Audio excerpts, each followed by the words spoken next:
Hey everybody, this is Mike with the One Stop Co-op Shop, and today I'm doing a competitive corner review of Lairs, a 1v1 dungeon designing adventure game. And disclaimer that I got a review copy of this one. In Lairs, players face off against each other. They each behind a hidden screen build a dungeon of their own design, populating it with monsters, treasures, and traps. And then they take turns with the other player using action cubes to explore the dungeon and map it out, trying to find those treasures and defeat those monsters and get out faster than the other player. So let's discuss 5 key things to know about Lairs. Starting with my number 5 point, the least important to know, but still important or I wouldn't mention it, are the traps and monsters. And this is a pro for my taste. So as you explore through the dungeon your opponent has made, you will come across traps and monsters, which will cause immediate damage to you, negatively impacting your action cubes, so you'll have less you can do in the next turn. And then you have to make a decision of spending even more cubes to roll dice to try to defeat the monster or defeat the trap, which can not only get you victory point rewards from the monsters, but also means that it won't be in your way if you have to backtrack through that spot. So it's a nice risk-reward decision, and the dice are heavily weighted towards 2s and 3s. There are 2 of each,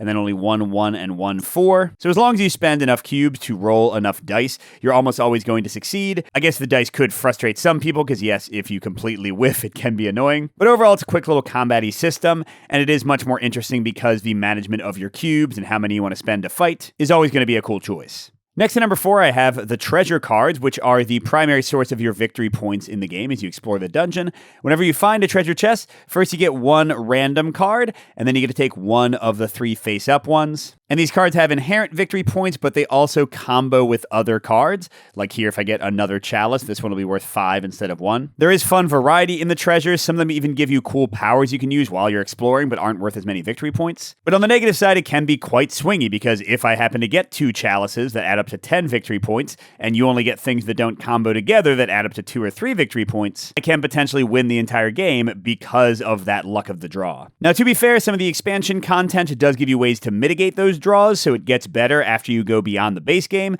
but that's giving away my next point. And yes, my number 3 is the unlock design of the game. This is a mix for my taste, but for a very specific reason. So if you buy the base retail version of Lairs, you get a single type of monster, a single type of trap, 2 special type of action cubes, and not a lot else. Now, don't get me wrong, I've played the base game tons of times with different people, and it's always fun. But if you can find the Adventurers Pack or the deluxe set that they sent me, which came with Kickstarter stuff as well, then you get these unlockable boxes and envelopes, which give you more monsters, more traps, more special actions, all kinds of awesome things that greatly improve the experience for my taste, add a lot more tactics and tension and strategy. And that's why this is a mix, because at least right now, I think it's hard to impossible to find the deluxe version of the game. Luckily, they had one to send me.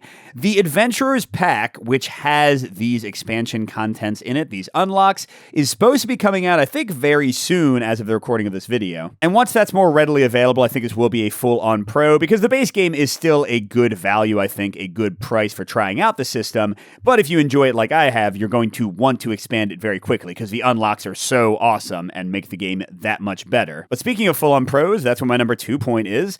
This is building the dungeon and being the dungeon master. And man, this is just so much fun, because you get to, you're not even seeing all of them, you get to lay out a ton of walls, treasures, monsters, traps, and you can do really tricky things, do mind games. Like in one game I made a super long tunnel, only to take the treasure my son thought was at the end of it, and hey, have him meet a slime at the end instead. Sometimes instead you want to leave giant open spaces, because when the other player is moving through, you're describing to them only what walls are adjacent to their current position, and if there's any treasure or traps or monsters inside. So sometimes not using walls is actually more confusing, because then they're really not sure which way to go. And yeah, this will just make your inner dungeon keeper smile, because it's just a lot of fun to kind of see them traipse through your room and fall into your traps and cackle as you describe their doom to them. But my number 1 point, the most important thing to know about the game, also a full-on pro, a huge, huge one, is the other side of things when you are controlling your adventurer moving through the dungeon. Because how it works, I mentioned this in the combat section, is that you are spending these cubes to perform different actions, to move into adjacent spaces. The yellow cube lets you run a little bit farther or backtrack to somewhere you've already been.